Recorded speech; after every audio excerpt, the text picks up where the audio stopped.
পিছে গাঁও এৰি যাবলৈ তহঁত যাব লাগিব কাৰণ ৰুল ইজ ৰুল এণ্ড নিয়ম ইজ নিয়ম কিয় আমি গাঁও এৰি যাব লাগে কিয় আমাৰ সপোনৰ পাহাৰখন তহঁতক ভেটাই দিব লাগে কিয় তহঁতক এই সপোনৰ চকু আমাৰ পাহাৰীয়া গাঁওখনৰ ওপৰত পৰিছে কিয় থাকে তোৰ লিডাৰগিৰি কিন্তু বিৰাট ভাল হৈছে কিন্তু মোৰ একজনো বেয়া নহয় সেইকাৰণে কৈছো সোনকালে গাঁওখন খালী কৰি দে নকৰো আমি কোনো পৰ্যায়ত এই গাঁও এৰি নাযাওঁ তহঁতৰ যি মন যায় তাকে কওঁ আমি ইয়াতে তহঁতে আমাক মাৰি পেলাব পাৰিবি কিন্তু ভয় দে মই আঁতৰাই পঠিয়াব নোৱাৰো পিছত তোক কোনে ক'লে মই তোক ভয় কৰাম বুলি ইয়াতে কি কৰিব লাগে এতিয়া এইটো বুজা পৰা কৰি ল'লে হ'ল লাগে না মাতৰ কি কাম আছে অলপ বুজাই দে যাবৰ কথা পাতি যা কিন্তু ভগেন দা মই যাবলৈ কৈছিলো যাচোন এই নিজৰ যা নিজৰ আমি চব এনেই হ'ব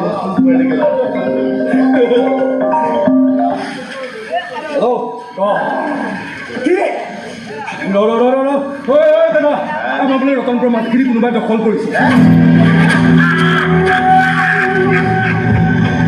কি কৈছে ৰতনপুৰৰ মাটিখিনি কোনোবাই দখল কৰিছে দেৱক পতাই আছো কিন্তু তাৰ আগতে আমাক খগেনৰ লগত কথাখিনি অলপ মই পাতি ল'ম যা গগন চৌধুৰী আমি জেং কৰিব বিচৰা নাই কিন্তু কি কৈছিলে মোক মুচৰি পেলাবি মুচৰি পেলাবি কোনখন হাতে এইখন হাত নে এইখন হাত আছিলে ৰাইট হেণ্ড চাইডৰটো আৰে ইয়াৰ ৰাইট হেণ্ড চাইডৰ সু হাতখন অলপ বেছি ডিষ্টাৰ্ব কৰি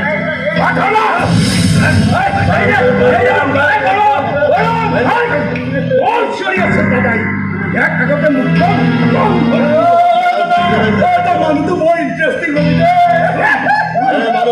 বুজাবলৈ চেষ্টা কৰি আছে কোনেও বুজি নাপায় Kamal Choudhury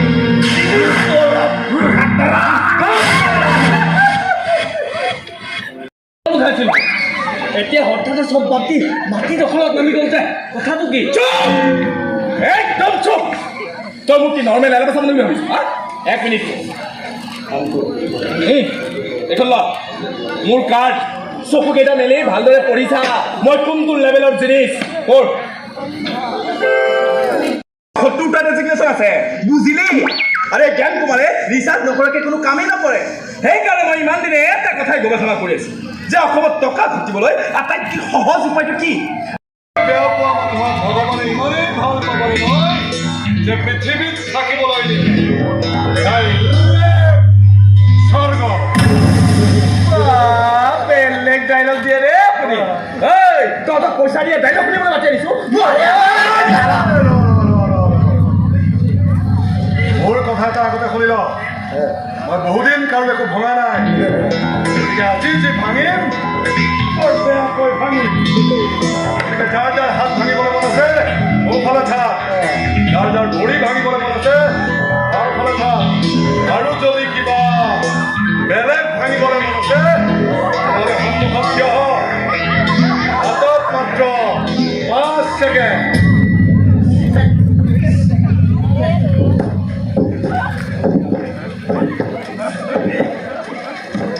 Okay. 5 seconds complete.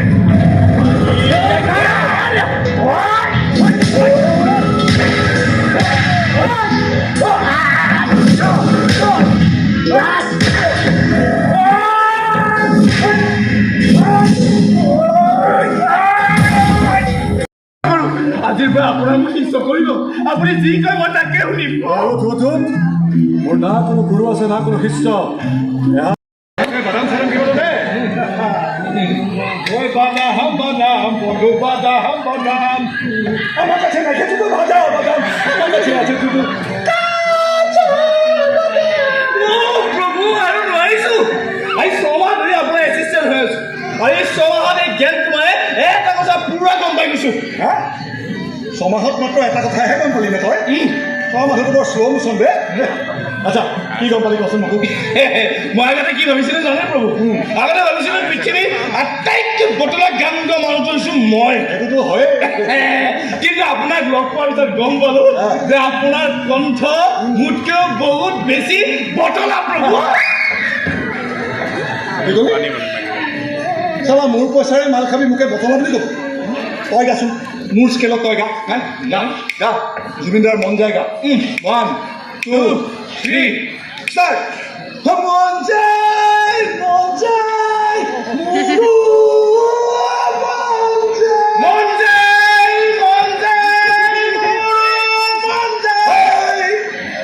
তই একেবাৰে গানৰ স্কেলে সলাই পেলাবি মই একেবাৰে জুবিনদাৰ স্কেলত গাই আছোঁ ছেম স্কেল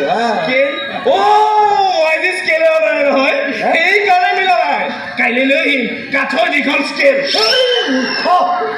মই তোক গানৰ স্কেলৰ কথা কৈ আছোঁ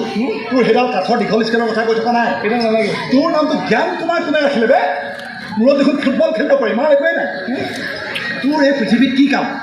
তই এই পৃথিৱীলৈ আহিছ কিয় তোক তোক চলাই পৃথিৱীলৈ আনিলে কোনে একদম ৰাইট প্ৰভু একদম ৰাইট মোৰ একে প্ৰশ্ন মইতো নিজে নিজে পৃথিৱীলৈ গুচি অহা নাই এতিয়া লোকৰ ভুলৰ শাস্তি মই খাব লগা হৈছে এই মায়াৰ সংসাৰত মোৰ কি কাম কওকচোন কি কাম হয় দেই তোৰ লাইফটো বৰ ট্ৰেজেডি দেই মই কথা দিছোঁ দে আজিৰ পৰা তোৰ সন্মুখত একো গান চান নাহক বহুত ধন্যবাদ প্ৰভু ধন্যবাদ আপুনি অন্তত মোৰ কাম দুখন বচাই দিলে এই সহায় মই নাপাহৰোঁ নহয় কিন্তু দোষ লাষ্ট এবাৰ গাই দিওঁ নেকি ন আৰম্ভ কৰ কোনটো গাবি বিদুৰ ভাই আৰম্ভ কৰ ছেম স্কেলত গাবি 1 2 ষ্টাৰ্ট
আপুনি আগত চিনি পোৱা নাই বব ইয়াৰ মেমৰি কাৰ্ডখন গ'ল নেকি মোৰ লগত নাটক নকৰিবি কাৰণ এই গগন চৌধুৰী চিনিছটো অলপ খাতৰা চালা তই ইহঁতক চিনি পোৱা নাই নহয় তই ইহঁতক চিনি নোপোৱা অৱস্থা কৰিছ কি মই ইহঁতক মাৰিছোঁ হ'বই নোৱাৰে ছাৰ আজি এসপ্তাহ ধৰিতো প্ৰভু ঘৰৰ পৰা ওলোৱা নাই আজি এসপ্তাহ ধৰি ইহঁতকেইটা বিচনাতে পৰি আছে আজিহে উঠি আহিছে এই দেই মই নাই ইহঁতক কিয় মাৰিছোঁ অকল মৰাই নহয় দাদা ই আমাক চেলেঞ্জ কৰি আহিছে ই চালা আমাৰ কামৰ মাজত বাধা হৈ দিছে আৰু ইমানৰ পাছত চালি ক্ষমতা নাই বৰঞ্চ ইমান দিন ঘৰত বহি লুকাই আছে হা ইয়াক এনেকৈ এৰিলে নহ'ব দাদা কাৰণ ৰুলিছোঁ নিয়ম ইজ নিয়ম আৰু হিচাপ কেনেকৈ কৰিব লাগে সেয়া এই গগন চৌধুৰীয়ে ভালদৰে জানে চাৰে তই মোৰ কামৰ মানুহ গতিকে মোৰ কামত বাধাৰ সৃষ্টি হ'লে তাৰ শাস্তি কি হ'ব পাৰে সেয়াতো ভালদৰে জানে কোনা নাই ইহঁতক ধাবা কিহঁতক কিয় মাৰিছে ভাবা তাৰমানে সেইদিনা ৰাতি ছোৱালীজনীক খেদি যোৱাকেইটা ইহঁতকেইটা আছে অঁ প্ৰভু ইহঁতক আপুনি একেবাৰে আচাৰি আচাৰি ধুইছে মানে নামটো খাইছে তাৰমানে সেই ছোৱালীজনীক ইহঁতে চিনি পায় তাই ক'ত থাকে তহঁতে জান তোৰ সেই ছোৱালীজনীৰ প্ৰতি ইমান ইণ্টাৰেষ্ট কিয় দাদা তই এনেকৈ লেকচাৰ শুনি থাকিবি নে ইয়াক কিবা কৰিবি মই ইয়াক কাটি পেলাই এতিয়া কৰিছোঁ শান্ত ভাইটি শান্ত যি কৰ শান্ত হৈ গ'ল হয় বাবা তহঁতে লাইন পাতিয়ে থাকিবি নি যা আগৰ জেগা জেগা পৰি দেই মই কৰা কামটো এতিয়া বেলেগ মানুহে কৰা হ'লে মই কাটি পিচ পিচ কৰি পেলাই কুকুৰত খুৱাই দিলোঁ হা কিন্তু তই মোৰ লগত বহুত দিন ধৰি কাম কৰি আছ সেইকাৰণে তোক মই এইবাৰ দেখোঁ কথাটো সম্পূৰ্ণ কৰিবলৈ দে না অনবৰতে খালি দাদা দাদা দাদা কেনেকৈ এৰি দিলে আমাৰ ৰুলটো ব্ৰেক হৈ যাব আৰে মুখখন বন্ধ কৰা মানে চাৰি